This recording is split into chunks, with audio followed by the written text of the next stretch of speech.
Hello, friends, and welcome back to Malicious Compliance Stories. Her entitled attitude is cause for alarm. I would deny her access to your property and resources, OP. If you have nothing to gain and everything to lose and she hasn't offered anything as proof of her character or positive intent, all I'm hearing here is that she wants to take with no give. Ridiculous. But before we begin, don't forget to subscribe to our channel if you're new here and turn on notifications so you don't miss a new video every single day. Here we go. Made my storm shelter inaccessible. We purchased our home less than a year ago. Anyway, I live in Tornado Alley, and while shopping for a home, we decided that not having a storm shelter was enough to disqualify any home we liked, even though it increases the home cost. Storm season is headed this way as it does every year, and so far, while my particular house has not been hit, my neighborhood has. We have an in-ground tornado shelter in our yard. It was put in by the previous residents. I don't know the exact number of people this shelter is rated for, but it's larger than I need for my immediate family. The other day, I was putting out the trash when my next-door neighbor approached me. We're neighborly, not friendly, but we wave and say hi, and it'd be hard to avoid doing so. This neighbor's a single mom and has 2 kids, one teen and one preteen. So we got to chatting and we got on the subject of storm season. She mentioned that the last family living here left an open invitation for her and her kids to run into the yard and use the shelter whenever needed, whether they, the owners, were home or not. Now, I have no issue letting others use our shelter, but we put in a pool. One of the requirements for our homeowner's insurance is to have a locked fence around the pool at all times. I informed our new neighbors that we keep our fence gates locked now. However, they're more than welcome to come knock on our door and we'll let them into our yard and use the shelter. She made a good point by saying that in an emergency, it isn't really practical to knock on our door to use the shelter. Our neighbor got pretty upset. Not mean, just upset, saying her family's at risk. She asked if we could leave the fence unlocked on stormy days or when storms are predicted and leave the gate unlocked when we go out on these days. I apologized and told her that was not possible. I have liability requirements due to insurance for my pool. I also have a dog, and I simply like to have the gates locked. This is my yard. I know I could unlock the gates on stormy days, but it's just a matter of time before I forget to lock them again, or even forget to unlock them to begin with. Giving her a key is not practical, as this is a picket fence with locks on the inside. Part of me says I'm in the right by locking my yard and that I should just let this go and move on with my life. Part of me says I'm an a-hole because while I'm technically in my rights to keep my yard locked, I could unlock it during storm days and hope that no one unwanted enters the yard. And our second story. And that's how you freak out a thug. I'm driving through the city the other day. It's a nice day out and everyone has their windows open. Suddenly, a car pulls up behind me with super loud bass music. I look in my rearview mirror and see the guy has a black skull cap and that douchey goatee type of thing going. I ignore it and drive a little quicker because the music's giving me a headache. Of course, he speeds up. I turn around and look at him. He grins and turns up the music.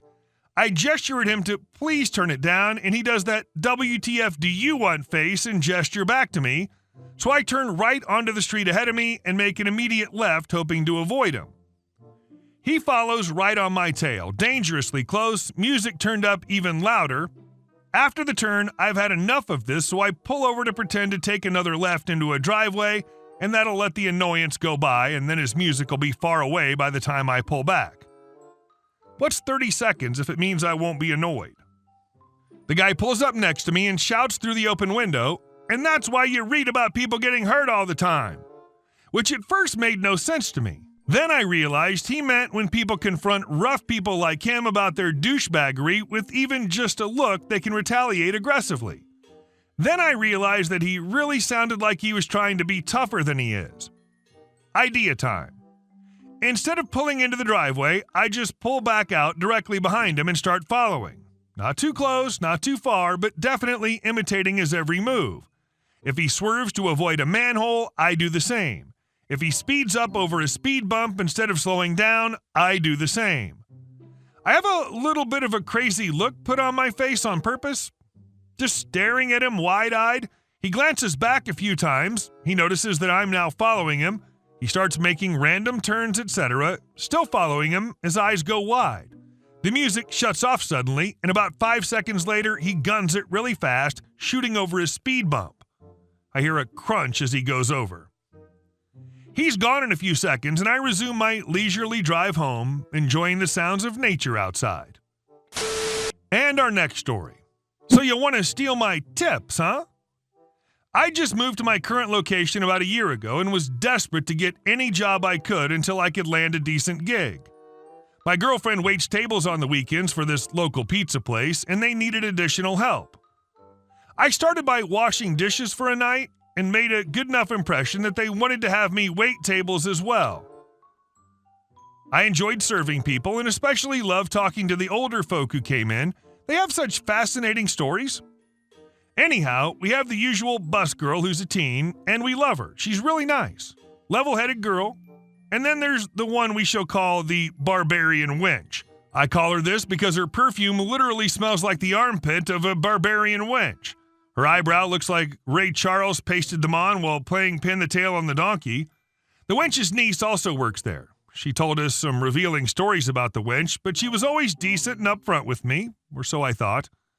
Now, typically, the cool teenage bus girl won't clean the table until we pick up the checks from the table after the customer had left. Or she has the decency to give us the tips because we tip her well at the end of the night. But Barbarian Wench would rush over there as soon as the customers left. I started noticing my tips either straight up vanishing or the regulars who would usually leave me $10 would leave 4 or 5. So one Saturday night, we're getting crapped on, a huge rush comes in. My girlfriend and I are unable to properly observe the Barbarian Wench. She must have thought this too, so I laid a trap. I cleaned the table off myself, but left the black checkbook on the table with $8 inside of it. As I went to take an order, I noticed her run to that table real quick and grab the book. As she was heading away, I went over to the table and started looking around, like, where the F did my book go? She asked me what I'm looking for. I said I left my book on the table and didn't get to see if they left me a tip on CC or cash. She says, "Oh, let me go check the garbage. Maybe I threw it out." My girlfriend heard this and looks at me like with an astonished look on her face. So what do you know? Barbarian Wench looks through the garbage and finds a crumpled up $5 bill. It had no sauce or anything on it. How crazy. I walk up to her and snatch it from her hand without making eye contact. I thought she'd feel embarrassed or shameful after that moment. Ha, silly me.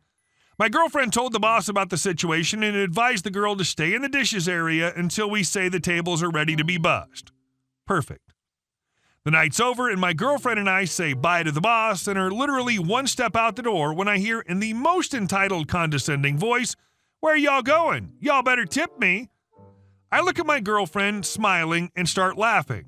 The boss motions for us to leave, and I can tell she's embarrassed also.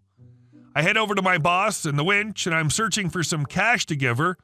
Oh, look at that. The first bill I pull out is a crumpled up $5 bill. I place it down and tell her she can keep the other $3 from that tip. We haven't worked with her again, and she wound up quitting a week or two after that. The boss couldn't fire her without direct proof. There are no cameras. I'm assuming because the business is practically failing, they can't afford it. And our last story. Didn't inform my neighbors of a towing contract. I've been living and working on my parents' farm for over 2 decades. When my father retired 4 years ago, I was given full control of the farm and property. Over time, due to urbanization, our area has changed quite a bit. To describe the area, my family owns 4 large fields separated by a main road. To access the fields, my family has constructed 2 private roads on our side of a tree line that marks the property line. My problems, admittedly, were a long time coming with urbanization as my farm became the border between the town and open farmland. On the other side of the tree/property line, there's a new housing development, and across the main road is a shopping center. With my town being a popular pit stop, the roads and businesses can get quite busy. The consequence of this is that people have been parking on my private road despite private property and no parking signs. This severely impedes farm operations because it would get to the point farm equipment and trucks could not leave or enter either of my properties. In the past, I've called the police to deal with the trespassers, but their assistance is limited and slow. I've also tried installing gates, but removed them after complaints from truck drivers and my farm hands. The cure to all of this came in the form of a contract I made with a local towing company. I installed their signs along with some security cameras. Whenever someone parks on my road, I can see it from my office and can call the company to have it towed at the owner's expense. This is what happened 4 days ago with a car that blocked a truck driver coming for a pickup. As per the contract, I called the company and within 45 minutes it was gone. I didn't know this at the time, but the owner was a lady who lived in the new development. Yesterday, I got a visit from her as she came by to demand I reimburse her. She said that since I didn't notify her or the development, it was an illegal tow. When she said that, I wound up snickering as I literally had signs warning against parking on the road. She wound up calling me an a-hole and threatening HOA involvement when I told her I won't reimburse her and that she can leave. It truly is funny how many people these days threaten with getting HOA involved. Not everyone's a part of an HOA. They have no say over your private property if you aren't a part of one. Hey guys, thank you all for watching the video. I'll see you in the next one.